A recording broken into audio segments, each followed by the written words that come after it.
আমি আসছি নানা বাড়িতে, এই যে চাল্লি বাল্লিরা আছে, এখানে আসছি মাছ ধরতে।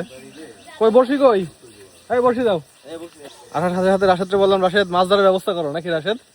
রাশেদ ব্যবস্থা করে ফেলেছে। রাশেদ হ্যাঁ ঠিক আছে, ঠিক আছে দাও। আমরা ছোটবেলা যখন করতাম তখন তো আরো আরো ছোট থাকতো। আর ছোট থাকতো না, এটা বড় বসি, কয়া বসি এরকম বড় বড় মাছ, তেলাপিয়া মাছ, বড় বড় মাছ। একটা ফুটিয়ে দাও একটা। সাদা মাছটা খুঁজে দাও। আর শোনা গেল নিচের মধ্যে। এই পাশে মাছ উঠবে। এই সাজরে উড়ে সাজরে উড়ে সাজরে সাজরে সাজরে সাজরে ইশিরা সিয়াম শর সিয়াম শর সিয়াম শর শর শর সিয়াম শর ওকে আমার হেডে রিয়ে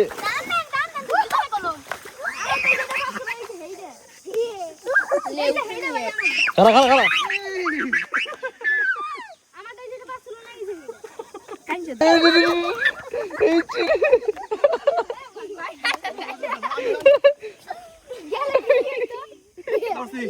এবার আর খুলবে না, ধরছি কোন দেখছো? আর আর ইয়ে হবে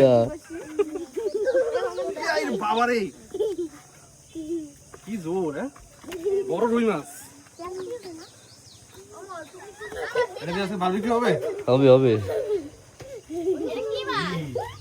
রুই মাছ না এটা? হ্যাঁ তারপর ভিডিও একটা জিনিস খেয়াল করে দেখো, এই যে মাছটা না, মাছটা কিন্তু তাজা, এই জন্য কিন্তু এই রক্ত দেখা যায়।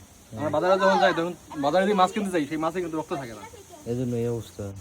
আর ওর কষ্ট হইতেছে অনেক, শব্দ করতে দেখি আমার খাওয়া দাওয়া করছে আর জীবন এই পর্যন্ত দেখলাম, ছেড়ে দিলে মারা যাবে না আবার। নগদ মারা রিয়াকশন বন্ধ বন্ধ, চলো বাইরে।